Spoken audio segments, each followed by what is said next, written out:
Muito bem, nós estamos começando mais um HDL Podcast e é um privilégio ter você aqui conosco. Hoje nós vamos entrevistar uma das pessoas, para mim, mais relevantes no universo evangélico do Brasil e do mundo. Hoje nós vamos conversar com o Dr. Augustus Nicodemos, para mim, o maior expositor bíblico da nossa geração. Então, fique aí, porque logo depois da vinheta nós estaremos de volta. Muito bem, nós estamos recebendo aqui Dr. Augustus Nicodemos. Ele está lá na Flórida e ele vai bater um papo conosco hoje e tenho certeza de que muita coisa boa nós vamos receber da parte de Deus através do Dr. Augustus Nicodemos. Augusto, que alegria receber você, viu? Muito obrigado, Hernandes. Eu fico muito feliz pela oportunidade de estar aqui e, infelizmente, eu vou ter que começar desmentindo você. Você disse que eu sou o maior expositor. Eu acho que é o contrário. Eu acho que eu estou diante do maior expositor do Brasil, com certeza. Né? Não, você, graças a Deus, você é uma referência para mim. Sempre me perguntam qual é a sua maior referência de pregação expositiva. E eu, sem lisonja alguma, com todo entusiasmo, eu digo, para mim é você hoje, assim, a quem que eu posso olhar, ver, ouvir e aprender. Eu louvo muito a Deus pela sua vida, Augusto. Bom, fico muito feliz, né? Você está morando agora em Orlando, é isso? Isso, estou aqui em Orlando, na Flórida, já faz 1 ano e 4 meses que nós nos mudamos para cá. Que coisa boa. E você pretende voltar para o Brasil? Acha que o seu ministério vai continuar por aí? Olha, eu não sei responder essa pergunta. Por enquanto, o plano é ficar pelo menos uns 3 ou 4 anos até que a igreja que eu estou servindo aqui, ela esteja fortalecida, estruturada, caminhando bem e, enfim, se expandindo. E quando eu sentir que meu trabalho aqui terminou, talvez eu volte lá para o meu Brasil. Por enquanto, a ideia é ir ficando, né? Ficando até Deus mostrar o contrário. Você faz muita falta aqui no Brasil. Eu sei que você é tão importante aí, ajudando aí o Samuel Vitalino, nosso amigo comum, nesse trabalho precioso de plantação e expansão da igreja aí na América, mas a sua presença aqui também é tão relevante, tão importante, e nós sentimos muito a sua falta aqui, viu? Hernandes, de fato, foi uma decisão difícil, viu? Foi uma decisão difícil, mas eu pensei assim, já dei 43 anos da minha vida como pastor no Brasil, então vamos dar oportunidade agora para a nova geração, não é? E eu vou servir o tempo que me resta num desafio que me rejuvenesceu, não é? A plantação de uma igreja brasileira aqui na Flórida, entre imigrantes.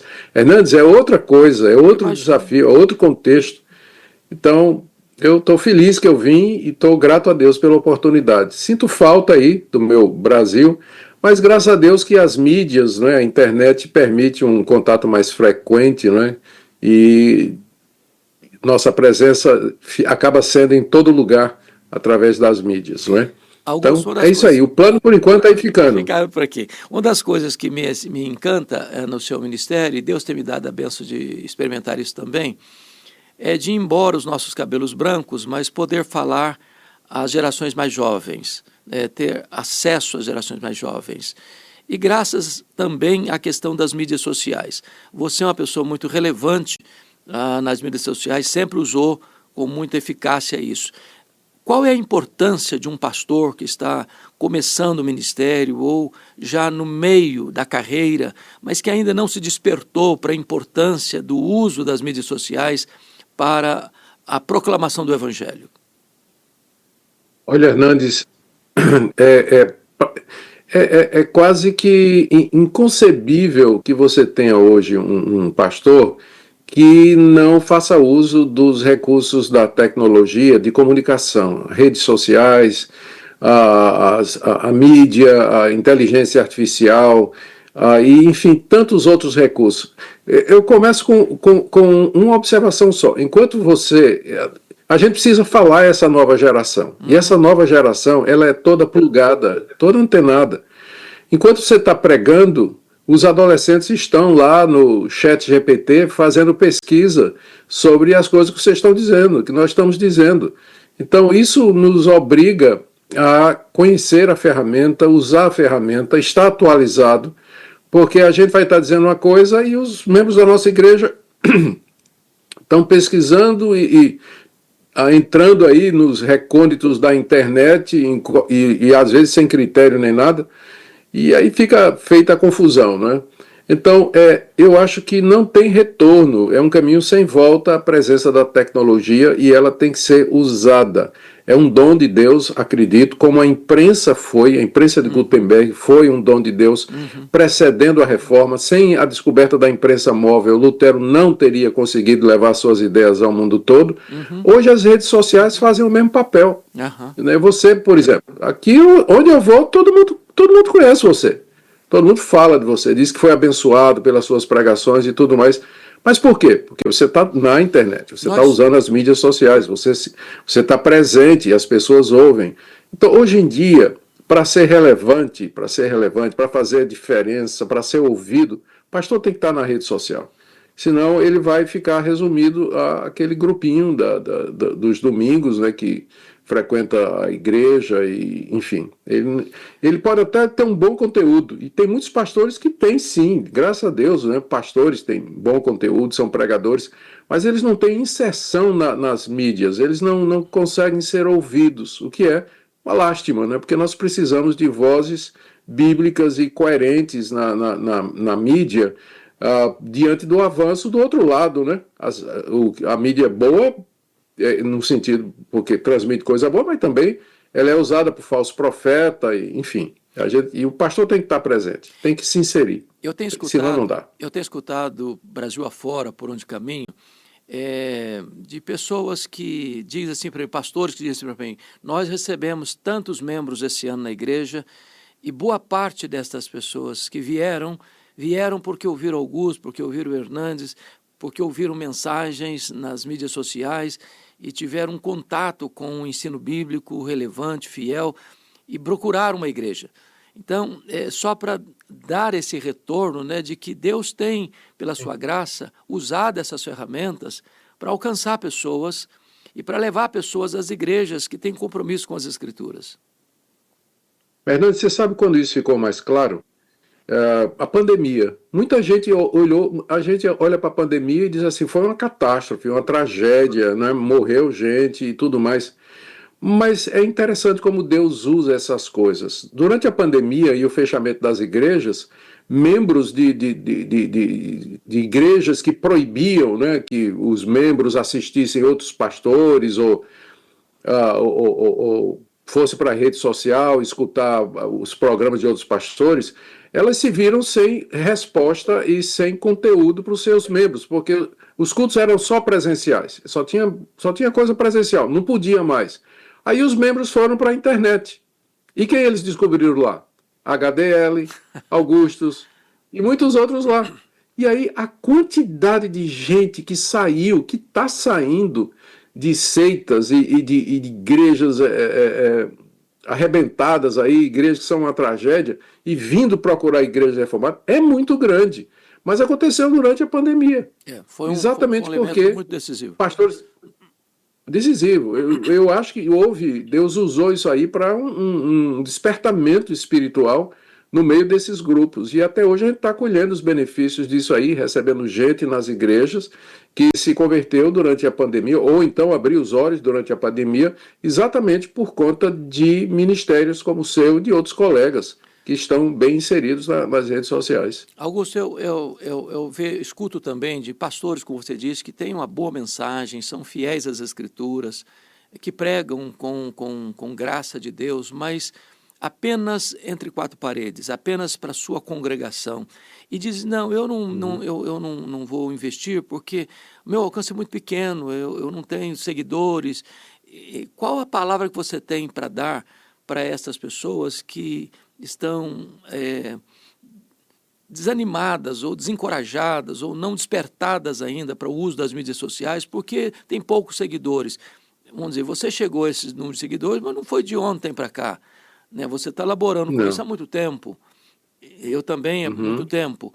Qual a palavra que você tem para esse pastor que ainda não foi despertado porque acha que ele tem poucos seguidores e não vai alcançar tanta gente? Olha, a gente nunca tem ideia de onde vai cair a semente. Você pode ter poucos seguidores, mas você não tem realmente ideia do alcance. Porque, vamos supor, você tem 100 seguidores, tá? 100, 150, 200 seguidores, que é um número relativamente pequeno, né? Pensando em termos proporcionais. Um de... Você não sabe, você pregou um sermão no domingo. Então, um daqueles seguidores pega aquele seu sermão ou faz um recorte e ele passa para outra pessoa, que vai passar para outra pessoa. É impossível a gente saber o alcance da nossa palavra nas redes sociais, mesmo que você tenha poucos seguidores, mesmo que você tenha pouco. Aquilo que você falou, de vez em quando cai no meu feed aqui, uma mensagem ou uma palavra de alguém cuja visibilidade. Eu vou dar uma olhada lá, a pessoa tem 200 seguidores, mas alguém deles, né, algum deles deu visibilidade, engajamento. Então sempre há a semeadura, a gente joga a semente e a gente não sabe onde ela vai cair e aonde o vento vai levar essa semente e em que coração Exato. ela vai cair. Então, ainda que uma pessoa ouça, se interesse e transmita e ela replique aquela mensagem, né, forward, ela reencaminha aquela mensagem, de repente cai no coração de uma pessoa e você foi abençoado. Glória. Então não desanime, continue. Lembre que Deus deu diferentes dons e talentos a uns. Lembre que na parábola do semeador a semente produz 30, 60 e a 100. Então, a uns Deus dá 30, outros 60, outros a 100, mas o que importa é a boa semente que foi semeada. Então, Amém. encorajo e animo você a prosseguir. O que Deus quer é que a gente seja fiel. 1 Coríntios capítulo 4, verso 2. Sucesso e número, isso aí ele dá a quem ele quer. Mas ele exige de nós fidelidade. Seja fiel, Deus vai usar o seu Ainda, ministério, o menor que pareça. ainda nesse ponto, vejo que também algumas igrejas, até igrejas de tamanho médio, até grande, com poder econômico robusto, às vezes não investem, essas igrejas não investem numa boa qualidade de som, numa boa transmissão das imagens, numa boa captação das imagens, numa boa plataforma. Que palavra você tem para dar para essas igrejas que têm os recursos necessários, mas ainda não investiram, não estão investindo ainda, para que esta mensagem se torne mais clara, com mais visibilidade, com mais amplitude? A minha palavra é que abra os olhos. É um investimento que vale a pena. Hoje, o mundo é digital. O mundo, a realidade ocorre nas telas. As pessoas estão plugadas, estão antenadas a maior parte do tempo delas, da vida delas. Essa nova geração, ela já nasce sabendo das coisas, já nasce, maneira de falar, né? Mas Isso mesmo. então, a gente tem que investir. Se você tem uma transmissão que é pobre, é mal feito, é amador, o pessoal que está Vai para outro. acostumado a ver coisa de qualidade vai para outro. Exato. Então, invista na qualidade do som, no cenário, na qualidade da câmera, na qualidade do pessoal. Bota esse pessoal voluntário da sua igreja para fazer treinamento, saber como usar a câmera direitinho, o som, a luz, o mais importante de tudo, você sabe disso, a luz é super importante nisso aí, a iluminação. Então, tudo isso é um investimento que vai valer a pena, vai valer a pena. Qualidade. Eu estava assistindo a um vídeo recentemente de um influencer, ele não tem, ele é chamado de influencer, mas ele tem poucos seguidores, não é muita coisa não, comparado com os grandes que tem aí. Era um vídeo de uns 40 minutos. A qualidade do vídeo era impressionante. O cenário, as duas câmeras pegando transversal, o som, que você ficava. Eu assisti o vídeo todo. Eu geralmente eu costumo fazer isso, né? Impressionado com a qualidade e aquilo captura. E de repente você pega aí um pastor que tem até alguma projeção, mas a qualidade. A gente começa a assistir e não aguenta assistir até o final. Muito. Às vezes a câmera está tão longe que você não vê o rosto da pessoa que está pregando. É. Augusto, Exatamente. olhando para um outro aspecto, você é um escritor muito relevante, tem obras extraordinárias, mormente na área de exposição bíblica. Quando é que você foi despertado para ser um pregador expositivo e qual é a importância da pregação expositiva para o crescimento saudável da igreja? Eu fui despertado no meu tempo de seminário ainda, com uma exposição de Ray Stedman em 1 Coríntios. E eu nunca tinha visto aquilo, nunca tinha visto aquilo. O livro era um comentário aos 1 Coríntios e ele fazia uma exposição ah, sistemática, organizada de cada capítulo do livro de Coríntios. E o livro não era grosso, não, era um livro fininho assim. Eu fiquei muito impressionado com aquilo ali. Foi quando eu conheci Russell Shedd, Dr. Russell Shedd. O Shedd ia para o púlpito e ele levava o texto grego, né? Ele devia saber o português de cabeça, mas ele levava o texto grego e expunha o significado das palavras, fazia uma espécie de uma análise sintática do texto, né? Uma análise de discurso ali do texto, dizendo o significado, o que é que Paulo queria dizer com aquilo, e enfim, ele gostava muito de pregar nas cartas paulinas, né? Então isso me despertou para a pregação expositiva. Aí eu comecei a ler Martin Lloyd-Jones, Pregação e Pregadores, que é um livro clássico nessa área também. E isso me animou a prosseguir. Mas eu creio que o que moldou a minha forma de expor a palavra foram os meus estudos na África do Sul, em meu mestrado em Novo Testamento, com um professor sul-africano chamado Fika, F-I-C-K-A, onde ele deu análise de discurso e mostrou como a gente pode ler o texto e verificar o fluxo do texto, o fluxo do pensamento do autor. O que é que ele quer dizer? Qual a argumentação? O que é que ele está fazendo agora? Então, aquilo acabou moldando a minha maneira de ler a Escritura, interpretar a Escritura e preparar os sermões. Eu creio, como você também, porque você é um pregador expositivo e, graças a Deus, um excelente pregador expositivo, nós cremos que é o melhor método. Ele não é único, porque aí nós teríamos que dizer que Charles Spurgeon foi irrelevante. O Spurgeon não era Não era positivo, expositivo. né? Não. Mas eu creio que a pregação expositiva é a melhor maneira de pregar a palavra de Deus. Ela nos aproxima do texto, eu costumo explicar assim, na pregação expositiva, o seu sermão está no texto. Em todas as outras, o texto está no sermão. Então, a Boa diferença colocação. Boa não é? colocação. É ótima. Não estou dizendo que as outras formas não são usadas por Deus. Seria contrariar a história e a realidade. Claro. Mas a experiência e o conselho de Paulo a Timóteo, prega a palavra, me convencem de que a pregação expositiva é o melhor método de pregação hoje. E que está fazendo falta nos púlpitos. Exatamente. Há uma outra coisa que você tem a bênção de ser um escritor, eu tenho o privilégio também de ser escritor, e eu tenho, por onde passo, encorajado alguns colegas que têm um bom conteúdo, excelente conteúdo, mas que não foi despertado para escrever. Que palavra você tem para dar para um pastor ou um leigo, seja uma outra pessoa que não seja pastor, mas que tem um conteúdo bíblico sólido, que tem um conhecimento geral, abrangente, e que não foi despertado, mas que pode ser despertado para ser um escritor e deixar um legado para as futuras gerações? Que palavra você daria para essa pessoa? Olha, Hernandes, eu já publiquei mais de 60 livros. Eu acho que no universo evangélico eu só perco para um determinado escritor que está diante de mim. Isso é ótimo. E não foi fácil no começo.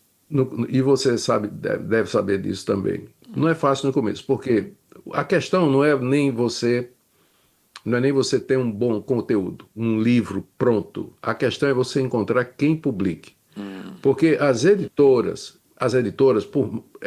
mesmo as editoras evangélicas, elas são business, elas são negócio, elas Claro. precisam publicar alguma coisa que vai vender. Claro. Né? Então, A primeira coisa que eu diria para esse colega que tem um bom conteúdo é que ele faça duas coisas. Ele prepare esse bom conteúdo e ele consiga contatos, amigos, pessoas que possam apresentar esse conteúdo a uma editora que tenha uma boa capilaridade, a uma editora que possa publicar e dar vazão. Porque o mais importante do que a publicação é a divulgação. Às vezes você tem uma editora boa, faz um trabalho excelente, dá para você um livro extraordinário, bem feito, a capa maravilhosa, a diagramação, conteúdo fantástico, mas ela não consegue fazer o livro chegar lá na estante lá do aeroporto, das livrarias, não consegue, não consegue, na Amazon, não consegue. Então tá lá, uma obra boa, mas perdida. Então, conselho, tenha uma boa obra e alguém que lhe apresente, porque foi assim mais ou menos comigo, não é alguém que deu a primeira palavra em meu favor, me encorajou e me apresentou. E porque isso é muito importante hoje, porque as editoras têm muitas propostas de gente querendo publicar livros. Se você chega recomendado por alguém que tem condições, que é conhecido e tudo mais, isso vai ser extremamente importante. E, em último caso, hoje em dia existe, Hernandes, e eu sei que você está a par disso aí, tem editoras que elas fazem uma espécie de publicação on demand.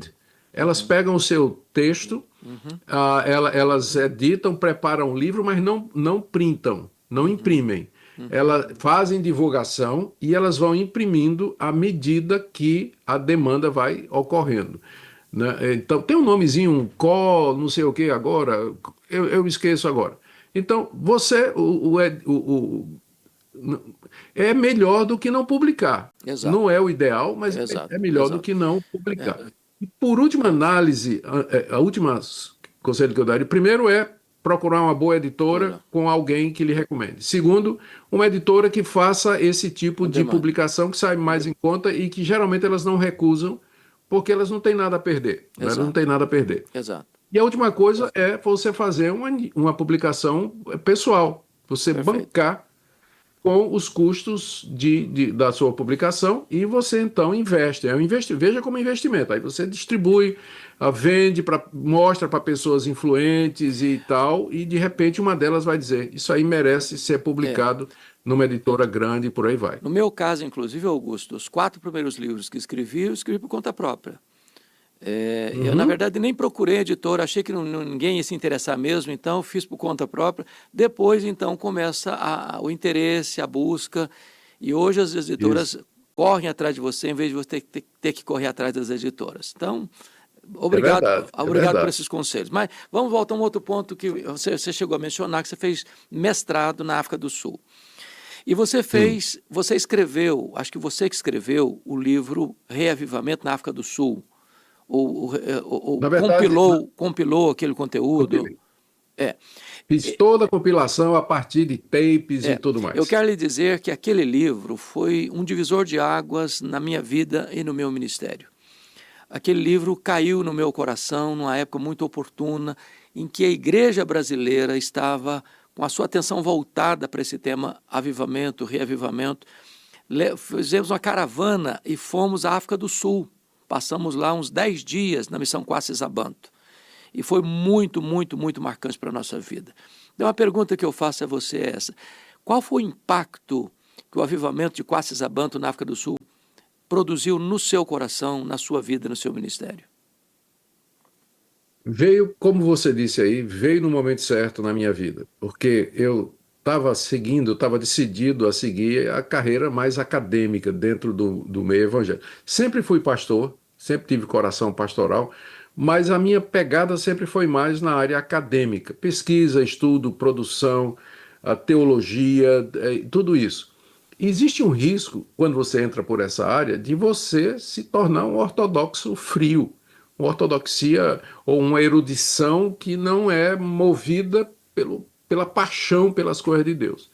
Eu acho que Deus permitiu isso, que eu conhecesse Kwasi-Zabanto, exatamente para evitar que isso acontecesse, que eu me tornasse um acadêmico, um teólogo de gabinete, com a cabeça desse tamanho de conhecimento, mas o coraçãozinho apertado, pequeno, sem paixão nenhuma por Deus.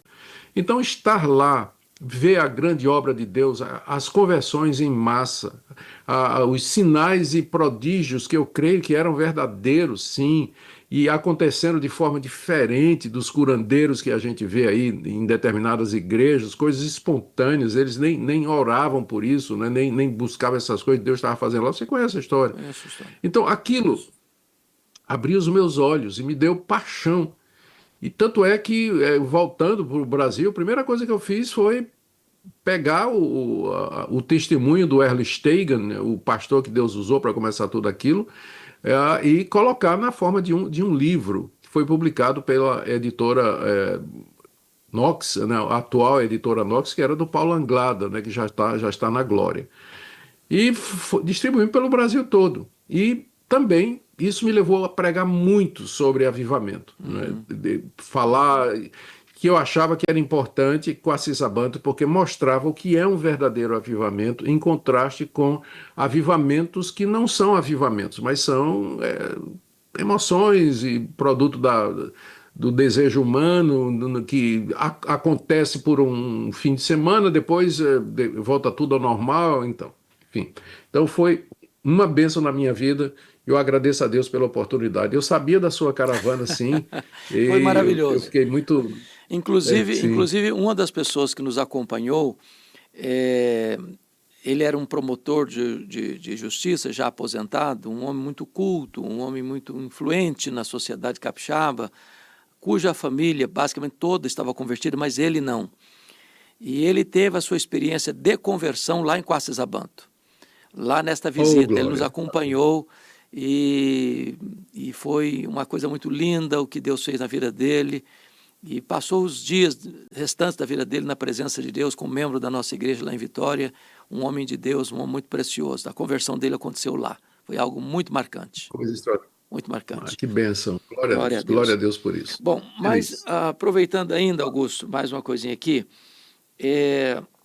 você acompanha e conhece a igreja brasileira, você vê hoje denominações que capitularam seu liberalismo, estão desidratando, você vê outros grupos com mega templos, mas sem evangelho, sem mensagem da cruz, sem a mensagem da graça, sem a justificação pela fé, sem as mensagens das Escrituras. E você vê também igrejas que, como você disse, permanecem firmes na doutrina, mas com uma ortodoxia ossificada, às vezes sem paixão pelo Evangelho. Como é que você vê essa realidade brasileira e que palavra você teria para dar para aqueles que estão nos assistindo, dos cuidados que devemos ter nesse quesito no Brasil e no mundo? Olha, Hernandes, é muito boa a sua palavra, e ela, por outro lado, é uma resposta que não é fácil, né? Não é fácil para a gente dar. Eu parto da promessa de Cristo, que disse que ele vai edificar a igreja dele sobre aquela verdade declarada de Pedro, que ele é o Cristo, o Filho do Deus vivo, e que as portas do inferno não prevaleceriam contra ela. Então, eu creio na igreja, é o credo apostólico, né? Creio em Deus Pai, creio em Deus Filho, creio no Espírito, creio na Santa Igreja Universal. Universal aí não é a Universal do Edir Macedo, mas a igreja que está no universo todo, né? E a católica aí não é a romana. Então, eu creio na igreja. Deus sempre vai ter um povo que o ame, que o adore e que seja discípulo do Senhor Jesus, e que professe a verdadeira fé e o verdadeiro evangelho.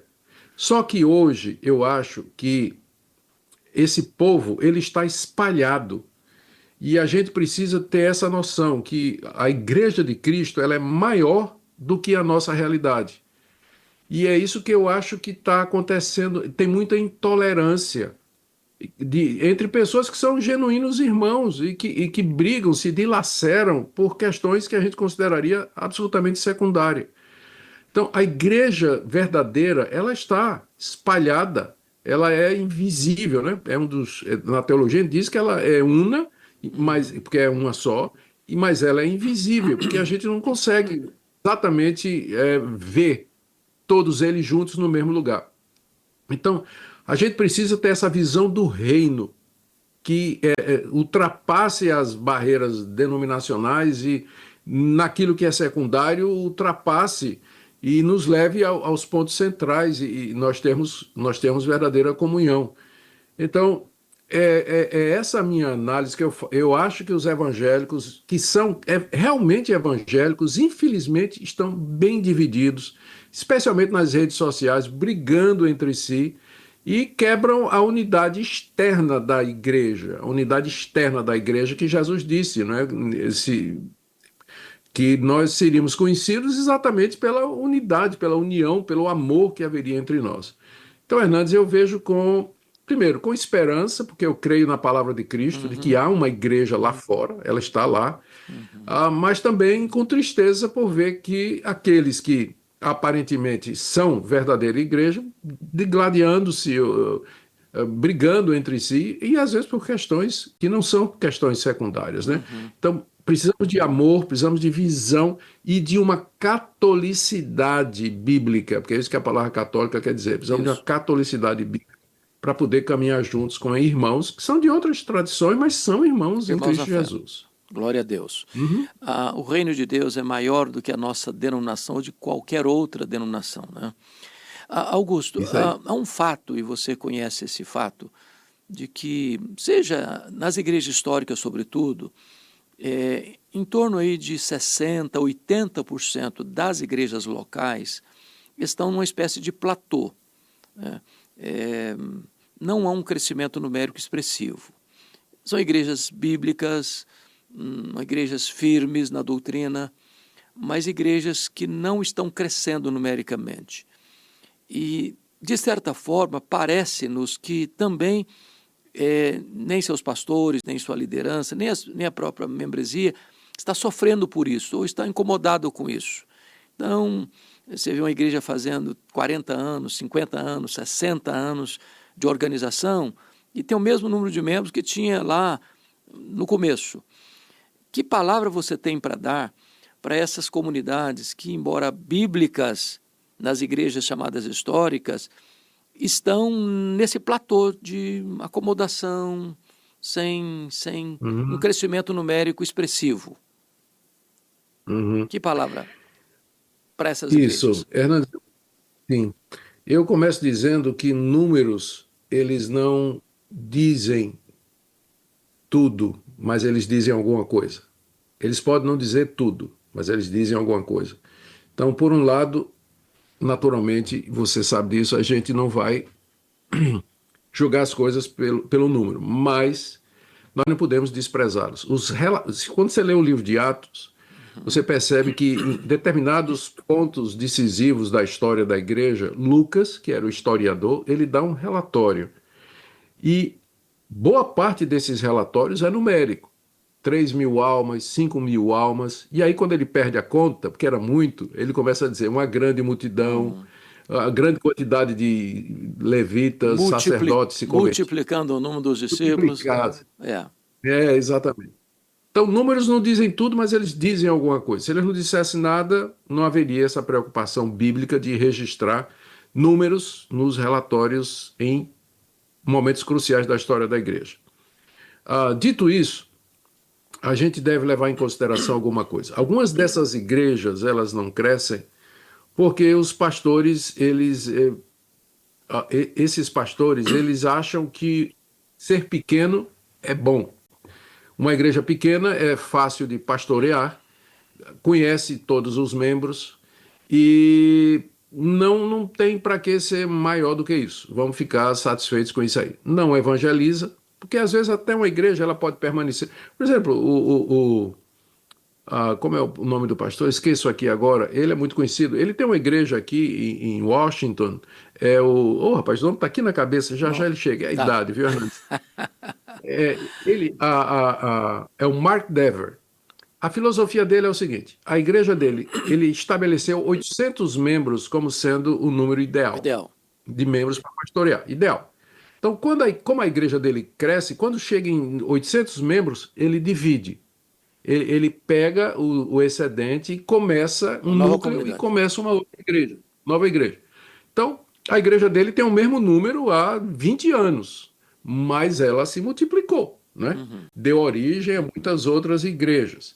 Então, eu não tenho problema se o pastor disser assim, eu quero que minha igreja seja de 200 membros, porque é um número que eu consigo pastorear, desde que Ele está cresça multiplicando. e ultrapassou esse número, multiplique, abre uma congregação, ponto de pregação e assim por diante. Uhum. Muitos pastores têm medo da igreja crescer, Hernandes. E olha, o Tim Keller tem um artigo muito interessante, não sei se você chegou a ver, onde ele fala de como a igreja tem que mudar a sua estrutura a partir do crescimento dos membros. Então, até 100 membros, o pastor conhece todo mundo, vai na casa de todo mundo, toma café com todo mundo, está disponível. Chegou em 250 membros, ele já não conhece todo mundo. E Exato. aí, ele, em vez de ser somente pastor, ele vai ter que ter uma equipe, ele vai ter que ter um outro pastor. E Exato. aí, além de ser pastor, ele passa a ser um manager, ele passa a ser um gerenciador. Ele vai dizer quais são as tarefas da equipe, vai ter que se profissionalizar. Chegou em 500 membros. Aí ele já vai ter que ter uma equipe pastoral, vai ter que ter uma equipe de som, vai ter que ter uma equipe para isso. Aí o trabalho dele já não é mais aquele trabalho no chão da fábrica, na casa Exato. das pessoas tomando café. Passou de 1.000 membros, ele trabalha só com um grupo pequeno de auxiliares que vão distribuir tarefas, que vão fazer as coisas. Ele se limita a pregar e tudo mais. Cada vez que há uma mudança dessa, você perde gente. Eu vi isso aqui, posso falar aqui. A igreja que eu estou trabalhando aqui começou há 3 anos atrás.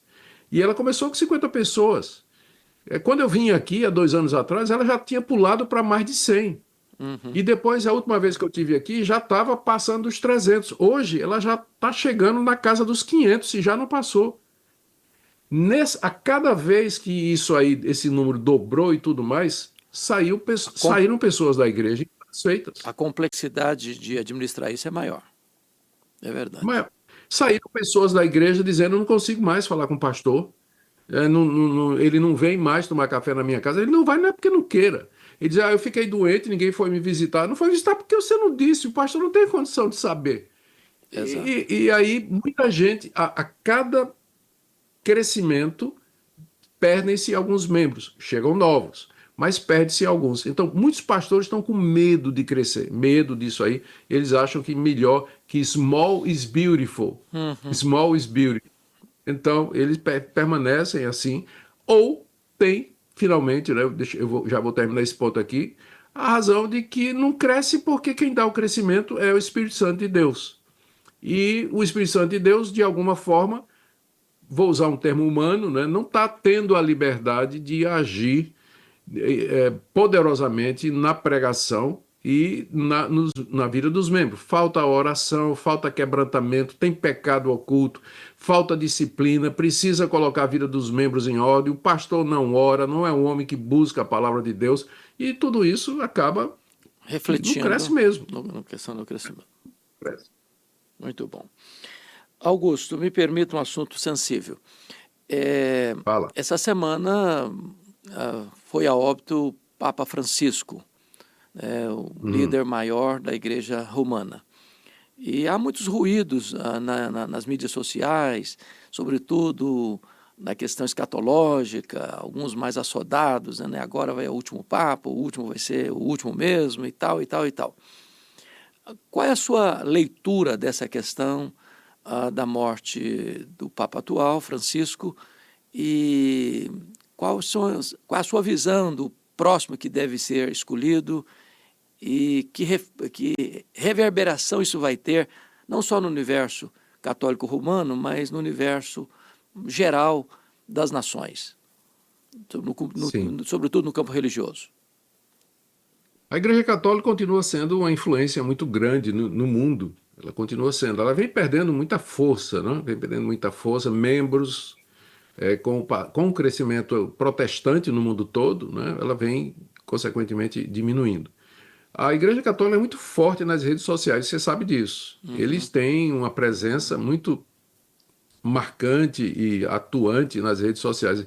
vez em quando eu publico alguma coisa que mexe com os católicos, eles vão feito um enxame de abelhas lá no meu Twitter, ou lá no Instagram, para questionar, falar e tudo mais, né? Mas eu creio que esse Papa, esse último Papa, ele foi mais liberal do que a Igreja Católica queria, né? Eu acho que ele foi a agenda. Ele era bem aberto para uma série de coisas, né? De vez em quando aparecia um escândalo aí, ele apoiando determinados movimentos e tudo mais. Eu tenho para mim que o próximo Papa ele vai ser mais conservador. Eu tenho a impressão, não é, que os cardeais não vão deixar que siga na mesma linha de Francisco, mas deve ser um Papa mais conservador. E eu acho que isso, sinceramente, eu acho que isso não vai trazer muita diferença ao que é que já está acontecendo. Ele é um líder, né, vai ser um líder importante, vai ser ouvido em muitas coisas. Eu creio que vai ser mais conservador, mas não vejo motivo para alarde da parte dos evangélicos, né? A Confissão de Fé de Westminster diz que o Papa é o anticristo. Algumas igrejas, aqui nos Estados Unidos, a maioria das igrejas presbiterianas já retiraram isso da Confissão de Fé, porque não creio que era isso não creio que isso expresse a verdade. Eu não creio que o Papa é o anticristo, eu creio que ele é uma expressão do anticristo. Isso eu creio, e eu estou dizendo isso com toda franqueza aqui, me desculpe aqui. Eu creio que ele é uma expressão do anticristo, mas não é o anticristo. Portanto, eu não creio que a morte dele, do Papa Francisco, e a eleição de um novo Papa, tenha escatologicamente qualquer significado em termos da vinda de Cristo, o final dos tempos, ou qualquer uma destas coisas. Porque além do Papa, tem muitos outros anticristos. Eu penso, por exemplo, nos falsos profetas que tem no meio evangélico, pastores da teologia da prosperidade, e que engana as igrejas, que engana os membros, se apropria, das finanças dos membros, fazem esquemas financeiros de pirâmide, de ganhar dinheiro com uma série de outras coisas. Agora, ontem mesmo eu estava conversando com uma pessoa que veio de uma igreja dessas, perdeu mais de $200 mil em investimento, em esquemas que essas igrejas... Para mim, um pastor desse é tão anticristo quanto o Papa ou qualquer outra coisa. Então, não vejo como escatologicamente relevante, se você entende o que eu estou dizendo. Não vejo como escatologicamente relevante. Tem muito sensacionalismo, sempre teve. Perfeito. Vai ser eleito o novo Papa, acho que vai ser mais conservador, mas vai ficar por isso mesmo. Perfeito. A outra coisa também sensível, a semana passada eu estava num podcast do Inteligência Limitada, você já esteve lá também, e uma das perguntas que me foi feita é qual a minha visão sobre o chamado, entre aspas, Ministério Profético Mirim, que está muito assim badalado no Brasil, sem citar nomes, mas qual a sua visão sobre essa questão de pregadores, que se dizem profetas, aí ainda na fase de puberdade, da adolescência, qual a sua visão sobre isso?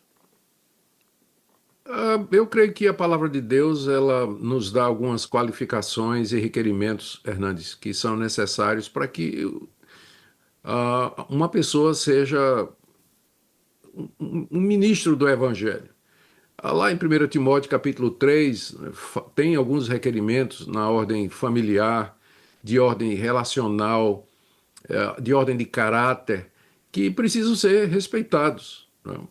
A própria palavra presbítero, que é o ofício básico de onde vem o pastor e os ministros da palavra, significa ancião, ou uma pessoa de experiência.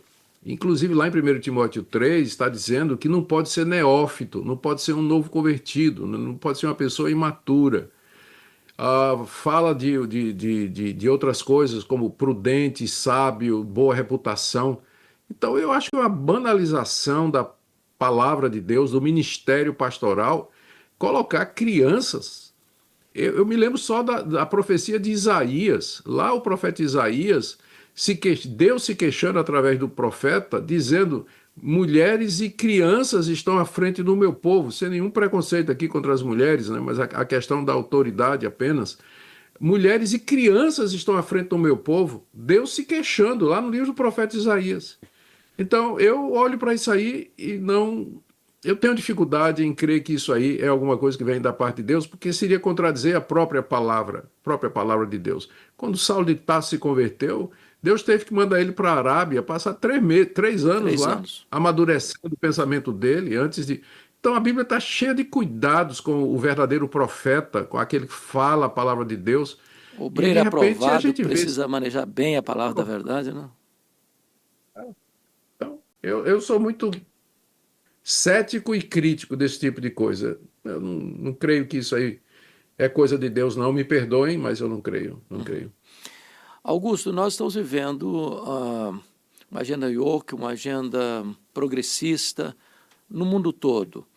E parece-nos que essa onda está encurralando, de certa forma, a igreja e corre-se o risco amanhã de se aprovar leis que sejam contrárias a princípios cristãos que a igreja evangélica protestante defende com clareza. E correndo o risco, inclusive, dessas igrejas caírem na ilegalidade por pregar aquilo que a lei agora proíbe. Nesse cenário de avanço da pauta da esquerda ou dessa questão progressista, qual a sua visão do o que está pela frente, o que virá? E se vier, como reagir a essa situação? Hernandes, é excelente, né? Excelente pergunta, né? Você pintou bem o quadro que nós temos diante de nós. Eu acho que a gente precisa se conscientizar que nós estamos vivendo uma bolha dentro da história muito privilegiada. Veja só, durante os primeiros 400 anos, 350 anos da igreja cristã, ela estava na ilegalidade. O cristianismo era uma religião banida. Depois que ela foi oficializada e legalizada, ela se corrompeu. Mas surgiram, durante a Idade Média, grupos fiéis que queriam reforma, que queriam voltar para o. Dentro do espírito da época da Idade Média, né? Claro, tinha muito erro, muita coisa, mas havia o desejo, havia a consciência de que era preciso voltar. Foram perseguidos esses grupos, foram perseguidos, foram mortos. Quando teve a reforma protestante, também. Os Né? valdenses, por exemplo, os valdenses desde 1173. Isso aí. Eu não sabia nem a data, mas você tem uma memória top. Mas eu me lembrava dos valdenses, né, que passaram por isso aí também, e outros grupos que queriam fazer reforma e acabaram não dando absolutamente nada, foram perseguidos e mortos. Depois da reforma protestante, a mesma coisa aconteceu. Depois você vê o evangelho sendo substituído no norte da África pelo avanço do islamismo, e aí o cristianismo perseguido, o islamismo toma conta do que antes foram as terras bíblicas, e agora, em alguns lugares, é proibido a presença cristã. No Ocidente, por conta da reforma, nós experimentamos já há uns 300, 400 anos liberdade de consciência, de crença, de religião, de expressão, coisa que não é o normal da igreja cristã. Né? É por isso que eu disse, nós estamos vivendo uma bolha. O normal é a gente ser ilegal e perseguido. É isso que é o normal. A igreja martírica. É exatamente. Esse é o padrão. Aqui no Ocidente, Deus, por motivos que só Ele sabe, nos poupou disso. Depois da Reforma Protestante, né? Mas eu falei 400 anos, mas 500 anos, e Deus nos deu essa bolha. E essa bolha agora está se furando. Ela está acabando. Ela está acabando. E de que maneira? Não é através da guerra, mas através das guerras culturais, através de filosofias e ideologias que entraram na área de educação, arte, música, cultura, teologia, filosofia, e cada vez mais o cristianismo está sendo empurrado para fora da arena pública. A gente não tem mais espaço de fala em determinados assuntos, e a tendência, eu creio, é que isso vai prosseguir. E aí voltaremos para a normalidade, que é a igreja martírica. Sempre foi assim. Sereis Sempre testemunhas, foi. a palavra testemunho exatamente sugere essa Mártires. ideia. O Augusto, Exatamente. muito obrigado pelo seu tempo. em estar aqui conosco, batendo esse papo. Eu tenho certeza de que as suas palavras vão reverberar no coração de tanta gente. Eu sei que você tem um tempo tão enxuto aí para fazer tanta coisa, e dedicar esse tempo aqui para nós foi um privilégio, uma honra. Gostaria agora de você ter um tempo aí de fazer suas considerações finais, você trazer a palavra que está no seu coração, o que você gostaria de passar para todos nós. Teremos toda a atenção de ouvir o que Deus tem para nos dizer através de você nessas considerações finais. Tá certo, obrigado, Hernandes. Para mim, a alegria é minha, né? Nós sempre estivemos juntos e trabalhando juntos, e estar outra vez com você, para mim, é uma alegria muito grande. Obrigado. E eu diria para os queridos que nos ouvem, que estão ouvindo esse podcast, que eu acredito que a maior falta que faz hoje, e que é a raiz de muitos males, é exatamente da Escritura, da palavra de Deus, ensinada, pregada. Uma igreja que ensine a palavra de Deus. Siga nas redes sociais e na internet pastores que expõem a palavra de Deus, que pregam a palavra de Deus, alimente sua alma. Hernandes, uma vez eu recebi um tweet de uma senhora que disse assim: meus 2 pregadores prediletos, Augusto Nicodemos e Edir Macedo. Você acredita num negócio desse? Olha a falta de discernimento, não é? Por quê? Porque não conhece a palavra, não conhece a doutrina, pensa que tudo é igual. Não é, não. Procure igreja bíblica, onde a palavra de Deus é ensinada, podcasts como esse, onde a palavra de Deus é claramente respeitada e seguida. É isso que está faltando, só a Escritura, somente a palavra. É isso que está faltando no meu evangelho. Minha palavra para você é essa daí. Procure uma igreja onde a Bíblia é de fato ensinada e pregada. Encoraje seu pastor a fazer isso, expor a palavra de Deus. Eu tenho certeza que à medida que a palavra for sendo ensinada e pregada, muitos desses males que a gente vê aí serão dispersos. Essa é a minha oração. Muito obrigado, Augusto. Deus abençoe muito sua vida. Você é muito amado, um homem muito precioso, muito querido no Brasil e no mundo, e hoje eu estou muito